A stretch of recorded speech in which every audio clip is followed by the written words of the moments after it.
낚시될 때라는 제목으로 말씀 전하도록 하겠습니다. 가순절 첫 번째 맞이하고 있습니다. 가순절은 그리스도의 십자가 사랑과 은혜를 묵상하고 회개하며 또 금식하고 자신의 신앙을 검토하고 성찰하며 다가올 부활절을 준비하는 기간입니다.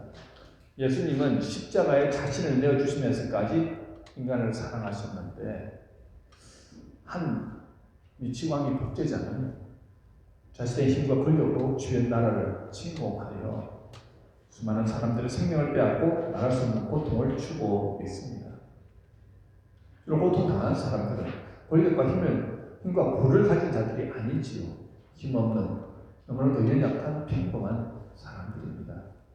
또 우크라이나의 수많은 사람들은 하나님께 이 전쟁을 속히 끝내게 해달라고 간절히 기도하고 있지만 악한 세력은 더 악독하게 민간인들을 공격하고 있습니다. 우크라이나의 그 아비규환과 같은 생존의 상황을 보면서 과연 하나님이 살아계시긴 한 건가? 하나님이 살아계시다는 인간이 어떻게 이다지도 악할 수 있나? 라는 생각을 하게 되죠. 그러면서 낙심이 되기도 합니다. 오늘 믿음의 사람들이 이 땅을 살아가면서 이와 같은 낙심이 될 때 어떻게 해야 할 것인가에 대해서 말씀을 전하도록 하겠습니다.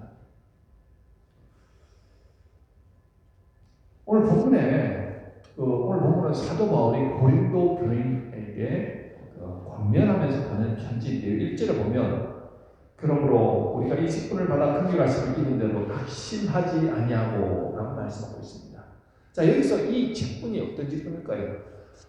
고린도서 3장 6절, 한 장 전에 보면요, 6절에 새 언약의 일꾼, 이 직분을 새 언약의 일꾼이라고 말하기도 하고요. 또 3장 8절에서는 영의 직분이라고 말합니다. 자, 율법을 전하는 직분이 아니라 생명 살리는 직분, 예수 그리스도를 전하는 직분이라는 거죠. 그런데 그 직분을 누가 주셨는가 하는 거죠.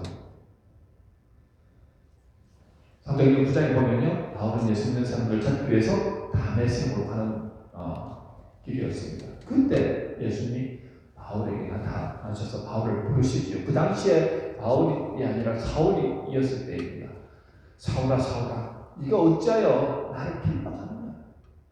바로 네가 핍박한 예수라 하면서 예수님이 자신을 드러내시지요.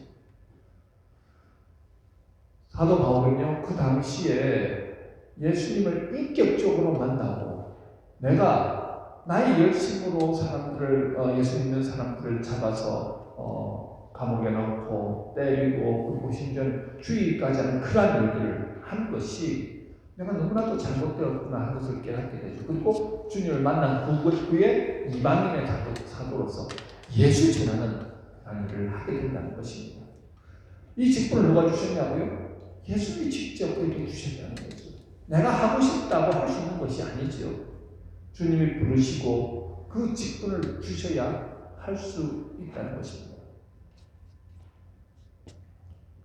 자, 그렇게 예수 믿는 자를 핍박했던 사울을 주님이 찾아오셨고 사랑으로 그를 안아주셨다는 거예요. 그가 직접 예수님을 만났다는 것입니다. 경험했다는 것입니다. 그리고 인생이 180도로 바뀌었습니다. 여기서 긍휼하심을 받았다는 것은요, 도저히 용서받을 수 없는 죄인이 그저 하나님의 사랑으로 그냥 용서해 주시고 하나님의 자녀로 받아주셨다는 거예요. 바울은 죽을 수밖에 없었던 죄를 받아주셨던 그 사랑에 감격하여서 주님이 맡겨주셨던 그 이방인의 사도 직분을 감당할 수 있었다는 거죠. 여러분, 저와 여러분도 마찬가지라는 것입니다. 성도라는 직분을 허락하셨을 때는요, 그저 예수 믿음으로 그냥 천국 가라 이것으로 우리를 불러주신 게 아니라는 거예요.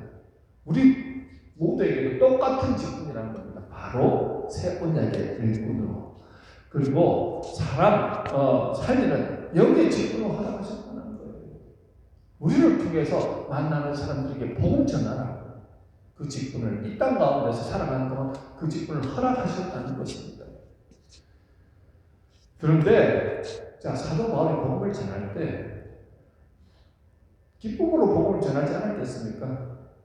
그런데 기분 좋게 복음을 받아들이는 사람보다 오히려 복음을 거부하고 돌을 던지고 매로 때리고 억울하게 감옥에 보내고 특히 그를 죽이겠다고 특공대까지 만들어서 쫓아오는 사람들도 있더라는 거죠. 물론 그가 바리새파 유대인 아니었습니까?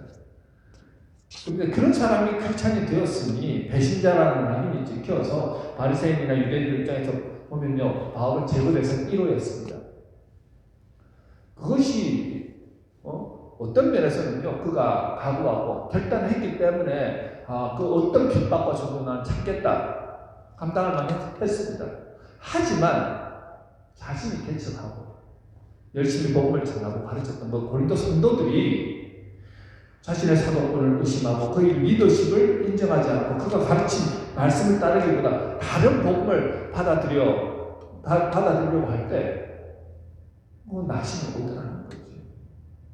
섭섭함이 생기지 않습니까? 사실 여러분도 누구에게 더 큰 아픔을 느끼십니까? 내가 믿고 내가 저 사람 같은 정말 믿을 수 있다 하면서 그렇게 좋은 교제를 가졌던 그 사람이 어느 순간 내 등 뒤에서 칼을 꽂을 때 얻는다는 그런 느낌, 배신감을 느낄 때 모든 것을 내려놓고 싶고 실망하고 좌절하고 낙심하지 않습니까?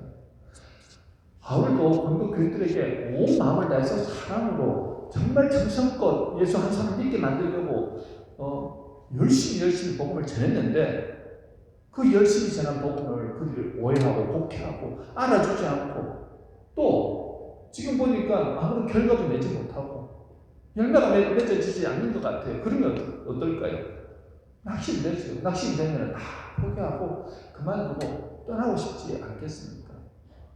특히 예루살렘에서 온 거짓 교사들로 인해서 그의 리더십이 심각한 타격을 받습니다. 예수를 믿는 것만으로 충분하지 않다는 거예요. 꼭 할례를 받아야 한다는 것을 강조했던 당시 그 할례파 크리스찬들을 위해서 그는 진짜 예수님의 12 제자 중에 한 사람이 아니다. 자칭 사도라고 얘기하지만 12명의 제자들은 다 예루살렘에 있다. 그 틀린 말이 아니잖아요. 그러면서 그의 사도권을 계속해서 도전하더라는 거죠. 자, 바울 주변에는요, 외부적인 그 적뿐만 아니라 교회 안에서도 자칭 열심히 있는 사람들이라고 하는 그 사람들을 위해서 그의 리더십을 공격하더라는 것입니다. 자, 이렇게 닥친다는 상황과 환경 가운데 있을 때 그는 어떻게 반응하고 있습니까? 본문 2절에서 이에 숨은 부끄러움의 일을 버리고 속임으로 행하지 않냐며 하나님의 말씀을 혼잡하게 하지 않냐고 오직 진리를 나타내므로 하나님 앞에서 각 사람의 양심에 대하여 스스로 추천하더라. 자, 여기서 부끄러워 드러내지 못할 일들을 버렸다고 얘기하는데 이게 무슨 말일까요? 부끄러워서 드러내지 못할 일들. 자, 옛말에 신독이라는 말이 있습니다. 신독. 상가할 신, 홀로 독. 즉 신독이란 남이 보지 않는 곳에 혼자 있을 때도 도리에 어긋나지 않도록 조심하여서 말과 행동을 삼가하는 것을 이루는 말입니다. 즉 홀로 있을 때 부끄러운 일을 하지 않았다는 거예요. 많은 크리스찬들이 뉴스에 오늘 정도의 그 큰 이슈가 될 때가 있지 않습니까? 그런데 그 원인은요, 아무도 보지 않는 홀로 있을 때 부끄러움의 시간을 가졌기에 그것이 나중에 드러나더라는 것입니다. 1990년대 말에 미국 보스턴의 가톨릭 한 신부가 수십 년간 조직적으로 아동 성범죄를 저지르고 은폐했던 그 사건이 이제 드러나게 되는데요. 특히 낙심하거나 스트레스 받을 때 그 스트레스를 극복하기 위해서 홀로 있는 시간에 보지 말아야 될 것들을 보고 하지 말아야 될 것들을 했다는 것입니다. 부끄러운 일들을 했죠. 자, 그 한 사람 때문에 그가 가톨릭 사제 아닙니까? 영적인 리더 아닙니까?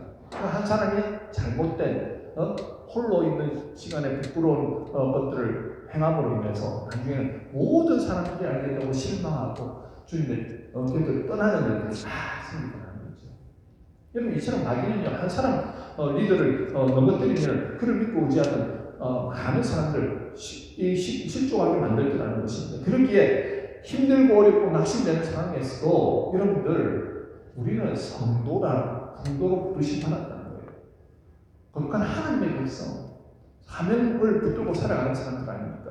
홀로 있는 그 시간을 부끄럽지 않게 잘 보내야 한다는 것입니다. 자, 사도 바울은 그 어떤 때에도 부끄러움의 일을 하지 않았다는 거예요. 또한 속이지 않았다고 말합니다. 사도 바울은 자신의 영광과 이익을 위해서 일하지 않았다는 거예요. 자신이 이방인의 사도로 부름받았다 그런 것들을 너는 12명의 제자도 아니고 사도도 아니면서 왜 자신을 그렇게 높이려고 하느냐 이렇게 공격하는 것들에 대해서 그는 속이지 않았다고 이야기합니다. 무슨 말입니까? 우리가 교회를 위해 교회 안에서도 정말 주를 위해서 일한다고 하는데 어느 순간에 보면요 자신의 영광을 위해서 일하는 사람들이 있더라는 거예요.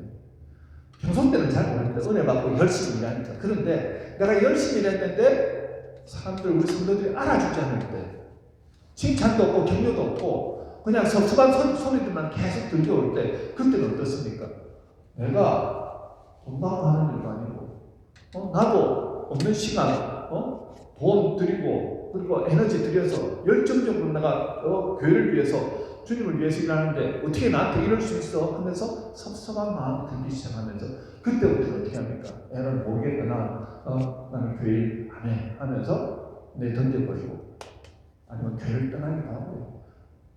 나가면서 교회 잘 되나 보자 하면서 나가서 또 온갖 분담을 하기도 하고요.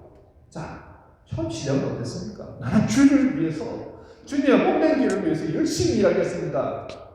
얘기를 했는데 섭섭한 마음이 들고 관계가 어려워지고 하다 보니까 그것이 주를 위해서가 아니고 결국 누굴 위해서 했다는 거예요? 자기 자신을 위해서 하더라는 거예요. 그 한 사람 때문에 결국 어떻게 됩니까? 교회가 어려움을 겪고 예수님이 더 고난을 받으시잖아요. 많은 사람들이 주님을 떠나게 하는 그 죄만큼 큰 죄가 있겠습니까? 우리 모두가 그게 자유로울 수 없지요. 목회자도 그렇고 우리 성도들도 마찬가지라는 겁니다. 그래서 여러분들 속이지 말아야 돼요. 철저하게 나는 오직 예수 그리스도를 위해서 끝까지 믿음으로 나가겠습니다. 이게 얼마나 중요한지 모릅니다. 사람들을 바라보고 섭섭하다고 해서 내가 모르겠다 하면서 떨쳐버리는 그 순간부터 우리는 주님의 일꾼이 아니고 내 자신을 위한 일꾼이 될 수 있다는 거예요. 세 번째는요, 말씀을 혼잡하게 하지 않고 오직 진리만 들렸다고 말하고 있죠. 말씀을 혼잡하게 하지 않았다. 하나님의 말씀을 혼잡하게 하는 것은요, 다른 것들을 강조하는 거예요. 오직 믿음으로, 오직 예수로 그리스도가 아니라 뭐죠?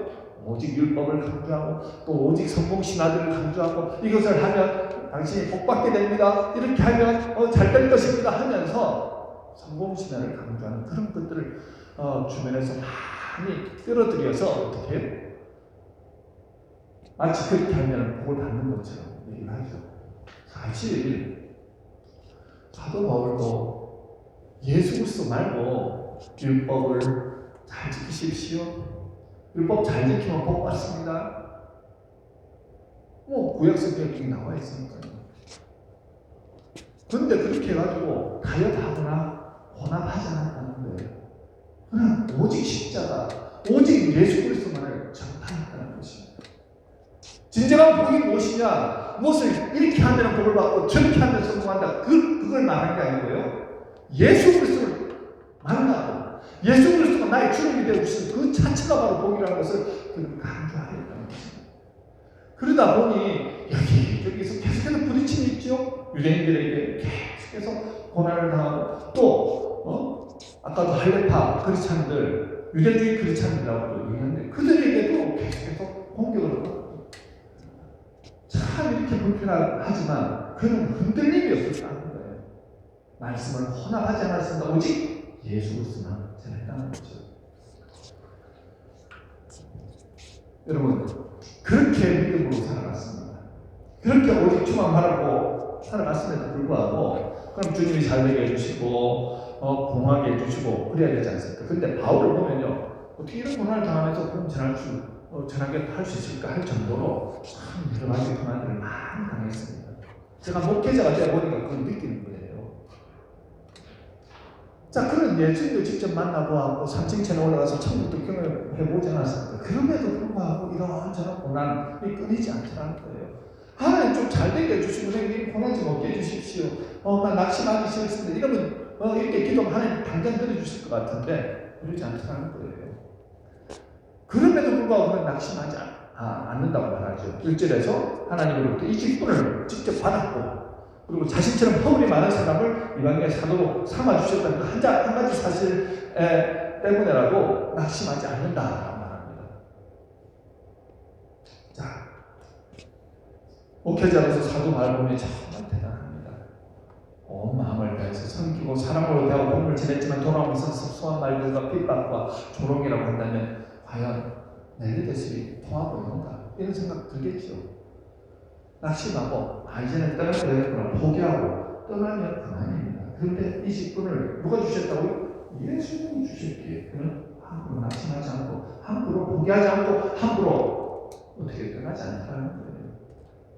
유명한 신학자 폴 틸리라는 분이 있는데요. 유명한 신학교 총장이었던가 졸업식에서 이렇게 졸업연설을 합니다. 그가 다양한 신학생들을 면담을 하였는데 그들의 고민을 들었는데 어떤 고민들이 있는가 하면 이런 고민들입니다. 첫 번째, 나는 죄인이 아니라고 믿는 사람을 죄인이라고 설득할 자신이 없다는 거예요. 그렇겠죠. 신학생임에도 불구하고. 두 번째, 나는 죄인이라고 말하는 사람을 치유할 능력이 없다라고 말했다는 거예요. 세 번째, 나 자신도 온전하지 못한데 어떻게 내가 그 일을 행하겠는가 하는 것이 그 신학생들의 고민이었다는 거예요. 이게 참 맞는 말이에요. 목사님 저도 마찬가지거든요. 근데 폴 틸리 교수가 여러분은 예수 그리스도가 아닙니다. 이걸 하는 겁니다. 그저 그분의 부르심을 받고 그분을 전하는 자들입니다. 사람들을 고치고 깨우치는 것은 예수님만이 하시는 일이십니다. 여러분들은 그것을 믿고 나약한 채로 그냥 나가기만 하면 됩니다. 마치 예수님의 제자들이 온전하지 못한 모습으로 나간 것처럼 말합니다. 그러면 여러분을 선택한 예수님이 여러분을 통해서 그 일을 하실 것입니다. 라고 권면했다는 겁니다. 맞는 말이죠. 목사로서 부름받았다는 것, 성도로서 부름받았다는 것은 특별한 능력이 있어서는 아닙니다. 여러분들이 뭔가 잘해서 뛰어나서 독특한 탤런트를 가졌기 때문에 부르신 것이 아니라는 거예요. 예수님의 제자들처럼 부족한 것 투성이지만 주님이 나를 복음 전할 자로 불러주셨다는 확신으로 맡겨주신 일에 우리가 충성을 다할 때 이를 누가 이루어 가신다고요? 주님이 이루어 가신다는 거예요. 여러분 내가 하나님 앞에서 최선 다하는 모습으로 나아가면요 주님이 책임지십니다. 잘 돼도 주님께 영광. 내가 지금 죽을 쓰고 있고 잘 안 돼도 주님께서 그 일을 어떻게 해요? 이끌어 가신다는 거죠. 여러분 우리가 그렇기 때문에 사람들에게 보이려고 그렇게 하지 마시고 하나님께 날마다 겸손함으로 나아가시면 하나님의 때에 이루어 가신다는 거예요. 그런데 우리가 그때를 기다리지 못한다는 거예요. 자 그런데요 그렇게 내가 거룩함으로 경건함으로 하나님 앞에서 날마다 서 나아가면서 여전히 어렵고 힘든 일들이 계속 될 때가 있더라고요. 근데 어떻게 해야 하느냐 하는 겁니다. 그때 3절 4절에서 왜 그런 일이 일어나는가에 대해서 사도 바울은 정확하게 말하고 있습니다. 한번 보실까요? 만약 우리의 복음이 가리였으면 많은 자들에게 가려질 것이다. 그 중에 이 세상의 신이 믿지 않는 자기 마음을 혼미하게 하여 그리스도의 영광의 복음의 본체가 비치지 못하게 하니 그리스도는 하나님의 형상이니라. 자 하나님 앞에 거룩과 경건으로 우리에게 맡기신 일들에 대해서 최선을 다해도 내가 원하는 대로 결과가 나오지 않을 수 있다는 것입니다. 사도 바울이 복음을 전하기 위해서 생명을 걸고 애쓰고 복음을 전했지만 모두가 다 아멘으로 받아들이지 않더라는 거예요. 오히려 거부하고 적대하고 돌 던지는 사람들도 훨씬 더 많았다는 말씀드렸죠. 왜 그렇습니까? 복음이 분명치 않아서 그럴까요? 전하는 자가 열정이 없어서 그랬을까요? 그렇지 않지요. 복음을 방해하는 악한 영이 있다는 것입니다. 바로 이 세상의 신이 믿지 않는 자들의 마음을 혼미하게 하기 때문이라는 거예요.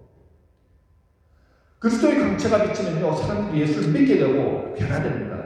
그러면 그 한 사람 때문에 어둠 가운데 살던 사람들이 빛 가운데로 넘어가니까 악한 영, 즉 사탄이 어떻게 해서든 그 빛을 받지 못하도록 복음을 방해하더라는 것입니다.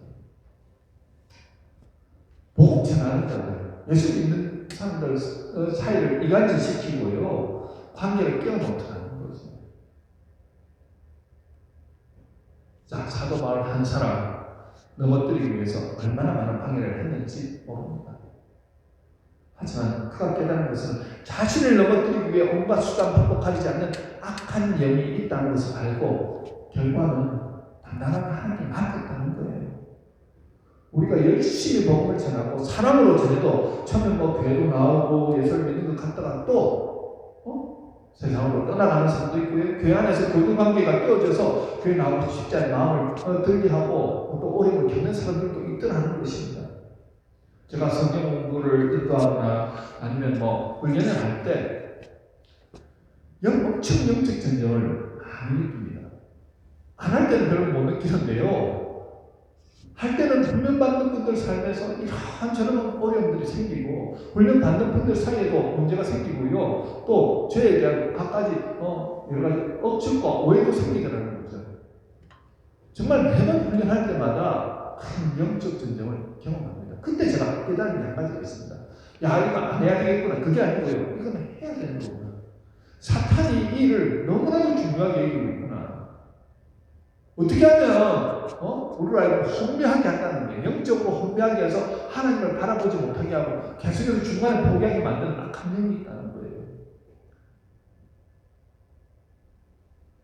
이 한 사람이 이 훈련을 잘하고 정말로 예수를 만나면 한 사람 때문에 수많은 영혼들이 주님께 돌아오는 놀라운 역사가 일어나기 때문에 말씀의 자리에 들어가지 못하게 하고 훈련받지 못하게 하고 하나님 은혜에 비치지 못하도록 계속해서 우리를 어떻게 해요?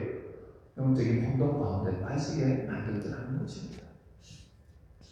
그래서 여러분, 우리가 영적으로 잠들어 있으면 안 된다는 거예요. 지금은 깨어있을 때입니다.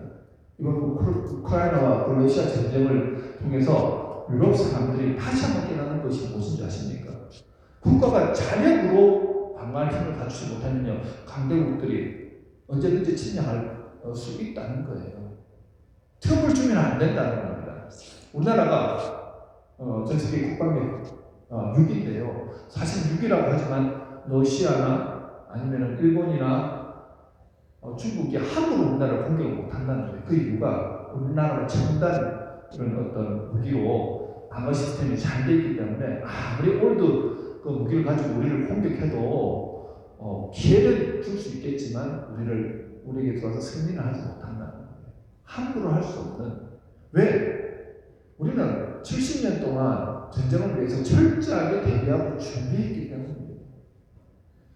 악한 영이요, 예수 믿는 사람들을 넘어뜨리려고 얼마나 철저하게 준비하는지 아십니까? 우리의 흉과 허물을 너무나도 잘 압니다.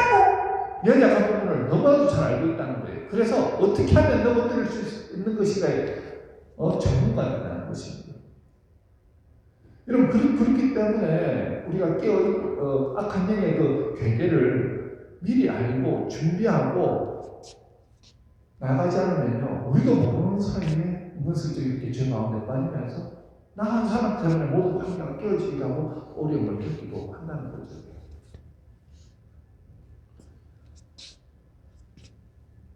여러분, 그럴 때 관계가 힘들어지고 뭔가 일을 해도 위로도 없고 격려도 없고 자꾸 인적으로 나오는데 이럴 때 사탄은 우리 속에서 속삭입니다.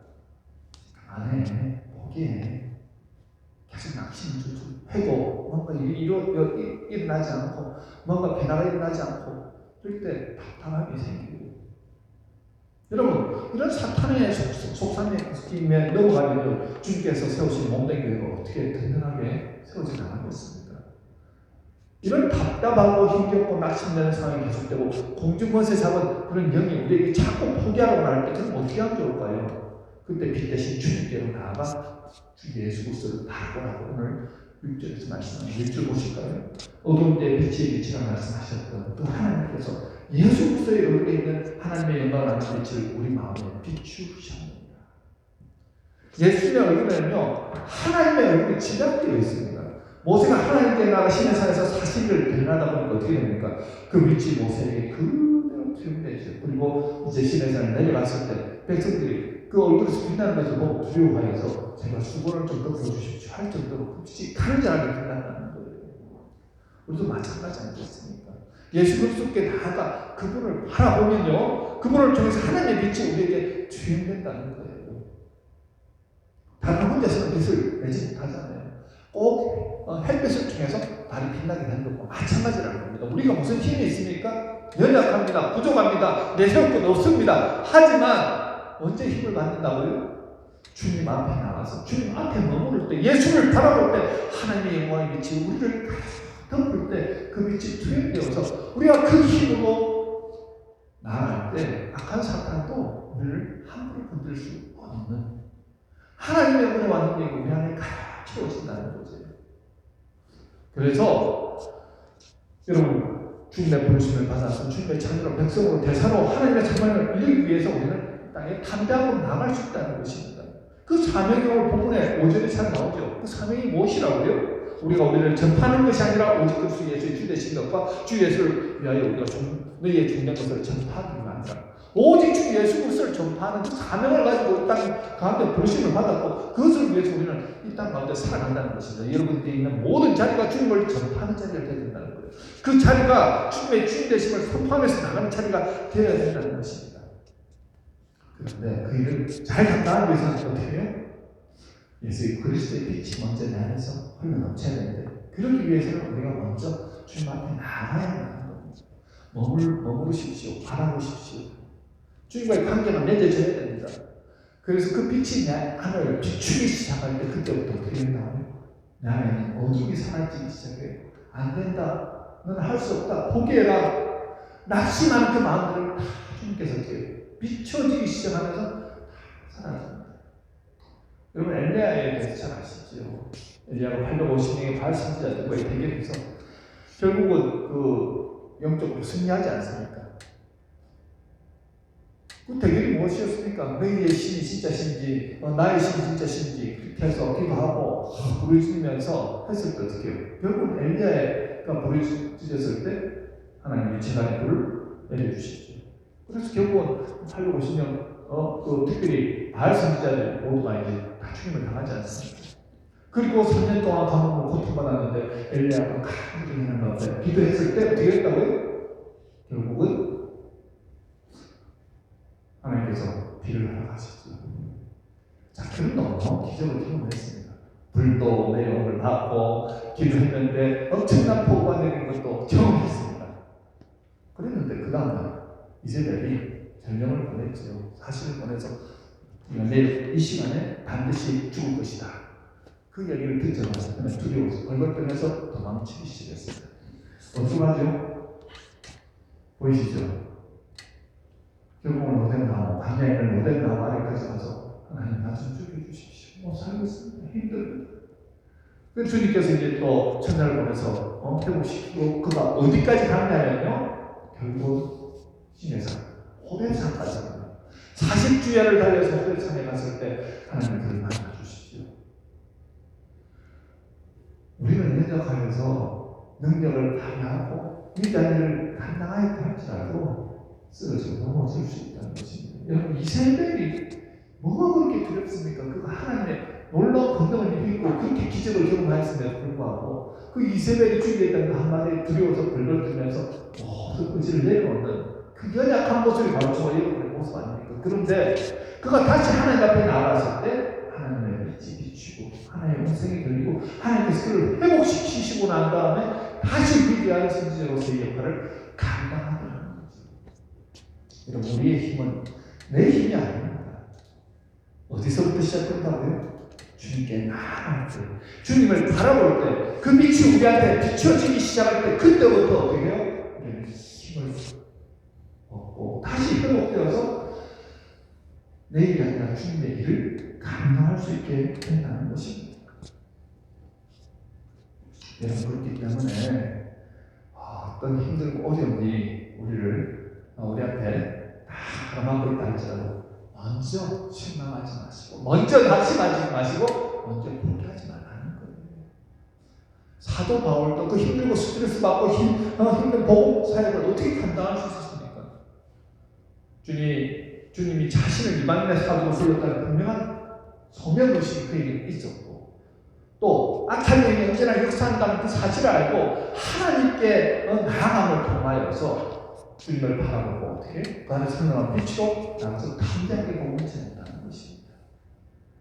여러분, 주의 일을 하다 보면요, 실망스러울 때가 많습니다. 그렇지만 포기하거나 낙심하지 않는 거예요. 갈라디아서 6장 9절 보실까요? 여러분들 너무나 잘 아시는 구절이죠. 한번 같이 우리 읽도록 하겠습니다. 시작! 우리가 선을 행하되 낙심하지 말지니 포기하지 않는 때가 이름에 더디라. 내가 이런 게 아니고요, 하나님의 이루십니다. 여러분, 우리 올림픽 선수나 정말 프로페셔널, 우리가 얘기하는 아주 잘하는 축구 선수나 다른 운동 선수들 중에도 특별히 뛰어난 선수들이 있는데, 그 선수들의 특징이 뭐냐면요, 단순히 내가 성공을 위해서 열심히 준비하는 사람이 아니라는 거예요. 특별히 뛰어난 사람들 있잖아요. 그 사람은 자기가 하는 그 종목을 너무너무 좋아하더라는 거예요. 우리가 아는 얘기하는 박지성이라든지 성민이라든지 보면요, 축구 자체를 좋아합니다. 기본기가 잘 돼 있으니까 그걸 가지고 놀았다는 거예요. 어떻게 하면 내가 이걸 정말 완벽에 가깝게 할 수 있을까 늘 생각하면서 좋아하다 보니까 점점 실력이 늘어나더라는 거예요. 우리가 복음을 전하기 위해서는요, 누구와 가까워져야 되겠습니까? 하나님과 가까워져야죠. 하나님을 사랑하셔야죠. 여러분들이 하나님을 알아야지 하나님을 전할 수 있지 않습니까? 예수님이 누구신지 알아야 되고 성령님이 누구신지 알아야지 전할 수 있는데, 나는 말씀 듣는 것도 귀찮고 하나님과 교제하는 것도 귀찮고 말씀을 배우는 것도 귀찮고 예수 믿는 것도 귀찮고 예배 드리는 것도 귀찮고, 그러면서 왜 내게는 꼭 주시지 않습니까? 이러니까 우리가 낙심이 되는 거예요. 정말 기본은 뭐라고요? 기본기가 잘 돼 있어야지 계속 성장하고 발전하고 변화가 일어납니다. 그 기본은 내가 예수님을 좋아하는 것이죠. 하나님을 진정으로 사랑하는 것으로부터 시작된다는 거예요. 관계가 맺어져야지 하나님의 빛이 우리에게 흘러나오고 하나님의 권능이 우리에게 역사하시는 것을 느낄 수 있다는 거예요. 두 번째는요, 그럼에도 불구하고 하나가 어려운 건데, 이 사람들, 프로페셔널들은 특별히 자기가 좋아하는 사는 사람들도 꾸준하게 열심히 했음에도 불구하고 슬럼프가 오더라는 거예요. 낙심이 되겠죠. 노력 안 했는데, 열심히 안 했는데 만약에 이렇게 잘 이루어지지 않으면 할 말이 없지만, 벽으로 피우지 않고 열심히 했음에도 불구하고 슬럼프가 오는데, 그 슬럼프를 빨리 이기거나 아니면 극복하는 사람들의 특징이 뭐냐면요, 여러분 이걸 생각하십시오. 항상 그 끝에 우리가 성장을 꾸준하게 올라가는 것이 아니고 우리가 계단을 생각해 보시죠. 계단의 끝에 그 끝쯤에서 포기하는 사람이 생기고 낙심하는 사람이 생기고 하는데, 그 끝에서 끝까지 참고 견디며 올라가더라고요. 그러니까 성장은 언제 일어나느냐, 언제 역사를 경험하느냐, 참고 기다리는 사람에게는 반드시 역사가 일어난다는 거예요. 오늘 6장 9절의 말씀, 그 말씀을 붙들라는 겁니다. 우리가 선을 행하되 낙심하지 말라는 거예요. 끝까지 참고 기다리면 어떻게 된다고요? 때가 이르네 이루게 된다는 거예요. 하나님께서 어떻게 해요? 내 뜻이 아니고 내 때가 아니고 하나님의 때에 반드시 이루어 주신다는 겁니다.